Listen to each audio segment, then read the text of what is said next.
नमस्कार दोस्तों, मैं सुरेंद्र स्वागत करता हूं अपने YouTube चैनल सुरेंद्र मैथ्स पर। आज हम कॉम्प्लेक्स एनालिसिस के अंदर necessary condition for f z to be analytic. भाई नेसेसरी कंडीशन क्या है किसी फंक्शन के एनालिटिक होने के लिए? तो ठीक है ना, नेसेसरी एंड सफिशिएंट कंडीशन दो होती हैं, तो हम यहाँ पर नेसेसरी कंडीशन पढ़ेंगे। If a function f z u x y plus iota v x y is differentiable at the point z not is equal to x not plus iota y not. ठीक है ना, अगर कोई function u x y plus iota v x y क्या है, z not point पर differentiable है और four derivatives partial derivative u x u y v x we Y exist at X naught Y naught and satisfy the equation U X बराबर V Y U Y is equal to minus V X.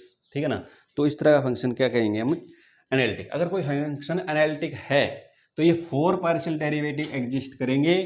ठीक है ना, और ये C R equation को क्या करेगा, satisfied करेगा। अगर वो फंक्शन एफ जेड अगर जेड नोट पर एनालिटिक है तो।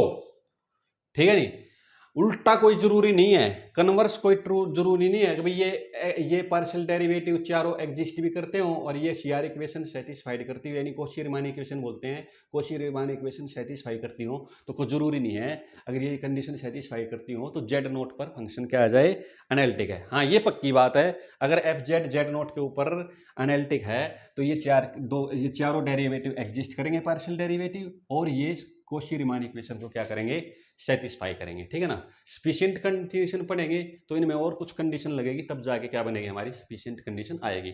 फिलहाल तो हम necessary condition for f z to be analytic पढ़ रहे हैं। ठीक है, ओके।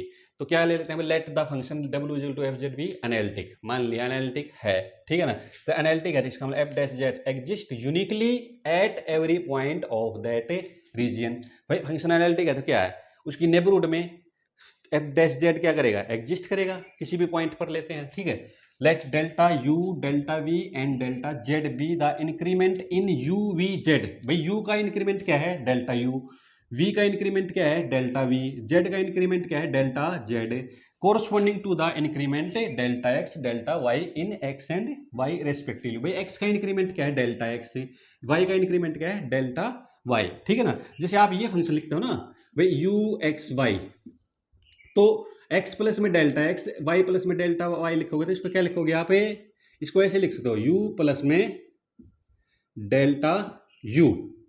ठीक है ना, इस तरह से लिख सकते हो आप। ओके, तो देखो, तो यहाँ से इसको बनाएंगे, देखो limit z tends to, sorry delta नहीं है, डेल्टा z है यहाँ, डेल्टा z। ठीक है, डेल्टा z टेंस टू 0। तो ये एफ जेड को कैसे लिख सकते हो आप, एफ जेड क्या होता है, यू एक्स u प्लस में iota y iota v, u plus में आयटा v। ठीक है, तो यहां से क्या लिखोगे, u प्लस में डेल्टा u, u प्लस में डेल्टा u, ठीक है, प्लस में आयटा v प्लस में डेल्टा v। ठीक है जी, ऐसे। और माइनस में क्या लिखूंगा मैं, एफ जेड, एफ जेड का मतलब क्या है, u प्लस में आयटा v, और नीचे क्या हो जाएगा मेरे पास, डेल्टा जेड। ठीक है जी, ओके। यहां से देखो ये u, ये दोनों क्या हो जाएंगे, माइनस क्या हो जाएंगे, माइनस, ये भी क्या हो जाएगा माइनस का, तो ये u से u यहां से कैंसिल कर देता हूं, और आयटा v ये भी क्या हो गया, यहां से कैंसिल हो गया। तो मेरे पास क्या बच गया, यहां से limit delta Z tends to 0। यहाँ से क्या आ गया मेरे पास, डेल्टा u प्लस में आयटा डेल्टा v अपॉन में डेल्टा z। ठीक है जी, इनको अलग अलग कर लेते हैं। यहाँ से limit delta z tends to 0 delta u upon में डेल्टा z प्लस में आयटा डेल्टा v अपॉन में डेल्टा z। ठीक है जी, ओके। अब लेते हैं पाथ, लेते हैं क्या, अगर भाई ध्यान से सुनना आप मेरी बात, let delta Z tends to 0 along x axis, x axis. अब अलोंग एक्स एक्सिस चलेगा कोई भी, ठीक है ना, तो अलोंग एक्स एक्सिस चलेगा तो y तो क्या हो जाएगा, कांस्टेंट हो जाएगा। अलोंग एक्स एक्सिस कोई भी पाथ चलता है तो क्या होता है, y तो क्या रहता है वहां, कांस्टेंट हो जाता है। अगर y कांस्टेंट हो गया तो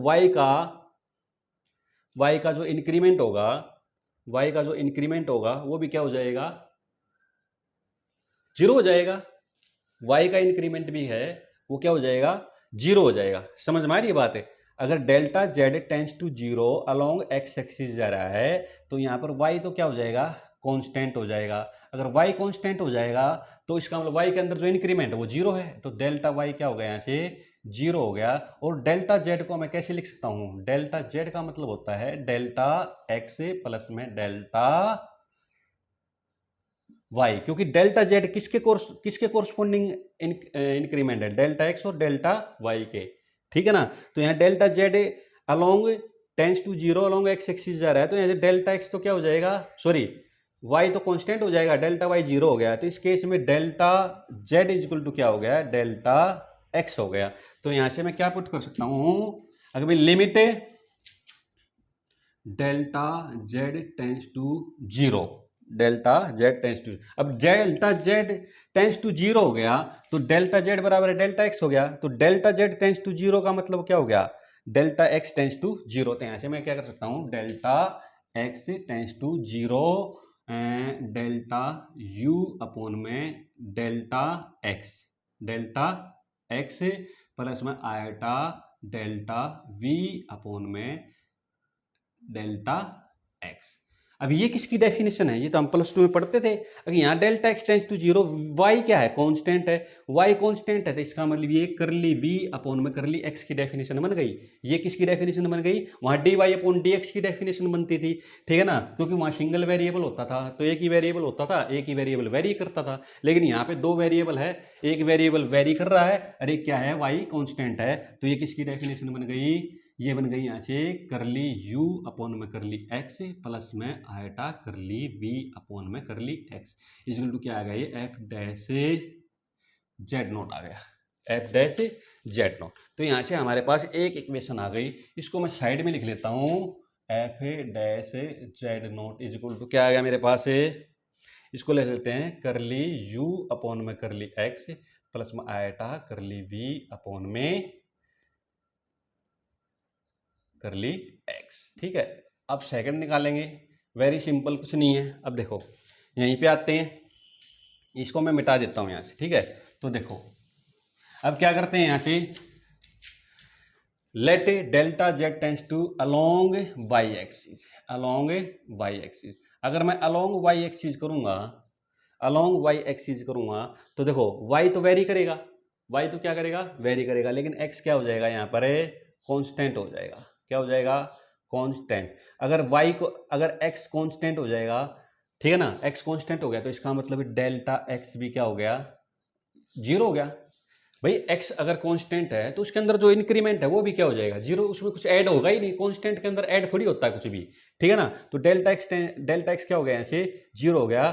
तो इसका मतलब डेल्टा जेड क्या है, डेल्टा एक्स प्लस में आयटा डेल्टा वाई। तो यहाँ से डेल्टा एक्स तो क्या हो गया, जीरो। ठीक है ना, तो डेल्टा जेड क्या आ गया, यहाँ से आयटा डेल्टा वाई और डेल्टा, अच्छा delta dash delta Z tends to zero as delta y tends to zero. तो यहां से मैं क्या ले लेता हूं, limit delta y tends to zero. तो यहां क्या ले लेता हूं, डेल्टा यू अपॉन में क्या लिखते हैं, iota, iota iota delta y plus में आयटा से आयटा कैंसल है, डेल्टा वी अपॉन में डेल्टा जेड। यहाँ क्या करता हूं मैं, आयटा को नीचे से हटाने के लिए मैं आयटा से मल्टीप्लाई कर देता हूं, आयटा से डिवाइड कर देता हूं। तो ऊपर तो हो गया आयटा और नीचे क्या हो गया, आयटा स्केयर। आयटा स्केयर का क्या मतलब क्या होता है, -1। तो यहाँ पे मैं लिख लेता हूँ limit delta y tends to zero. ठीक है जी, इसको आगे ले आता हूँ, डेल्टा वी अपॉन में डेल्टा जेड नहीं है यहाँ पे, आयटा डेल्टा वाई आएगा भाई, सॉरी आयटा डेल्टा वाई। तो ये देखो, तो ये तो कट गया था यहाँ से, ठीक है ना, ये तो यहाँ से कट गया था। तो ये हो गया डेल्टा वाई और माइनस में आयटा डेल्टा यू अपॉन में डेल्टा वाई। अब फिर वही बात, अब यहाँ देखो delta y tends to zero है और एक्स क्या है यहाँ पर कांस्टेंट है, तो ये किसकी डेफिनेशन हो गई, करली वी अपॉन करली वाई की, क्योंकि पार्शियल डेरिवेटिव होते ही ऐसे हैं। यहाँ पर वाई वेरी हो रहा है तो वाई पर हम क्या कर रहे हैं, वाई तो वेरी कर रहा है लेकिन एक्स क्या है कांस्टेंट, तो विद रिस्पेक्ट टू वाई क्या निकाल रहे हैं हम यहाँ, क्या निकाल रहे हैं, पार्शियल डेरिवेटिव। ये किसकी डेफिनेशन हो गई, वी करली वी अपॉन में करली वाई माइनस में आयटा करली वी अपॉन में करली वाई, ठीक है ना। ओके, ये यू है भाई, यहाँ पर मैं फिर घबरा जाता हूँ, यू ठीक है। ओके, अब क्या है, अब सिंस एफ जेड क्या दे रखा है, एनालिटिक, तो f dash z exist uniquely at every point, यानी कि हर एक वे पर, every point of that region any manner, ठीक है ना। तो जेड टेंस टू चाहे अलोंग एक्स एक्सिस जाए चाहे वाई एक्सिस जाए, दोनों पर क्या रहेगी, एफ डैश जेड नोट की वैल्यू सेम रहेगी। तो यहाँ पर मैं इसको मिटा देता हूँ थोड़ा, ठीक है ना। अभी हमारा क्वेश्चन पूरा होने वाला है, क्या लिखेंगे, since F dash z note exist and unique, क्योंकि क्या दे रखा है, एफ जेड डिफरेंशिएबल दे रहा है, एनालिटिक दे रखा है, ठीक है। तो uniquely in any manner so F dash Z दोनों लिमिट पे क्या आएगा, इक्वल आएगा। तो इसका नाम क्या रख लेते हैं बच्चों, यहाँ से इसका नाम क्या रख लिया, 1 2, तो 1 और 2 को क्या कर देते, कंपेयर कर देते हैं। तो यहाँ से क्या आ गया,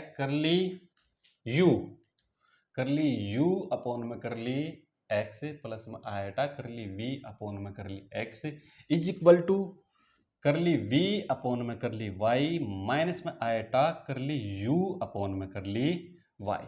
कंपेयर कर दो इसको, रियल एंड इमेजिनरी पार्ट को क्या कर दो, कंपेयर कर दो। तो यहाँ से क्या आ गया, करली यू अपॉन में करली एक्स इज इक्वल टू क्या आ गया, करली वी अपॉन में करली वाई, और यहाँ से करली वी अपॉन में करली एक्स क्या आ गया, माइनस का करली यू अपॉन में करली वाई। दिस इंप्लाइज, इनको लिख देते हैं u x is equal to v y, और यहाँ से लिख दिया v x is equal to minus u y. तो ये सी आर इक्वेशन क्या हो गई, यहाँ से सेटिस्फाइड हो गई, ठीक है बच्चों।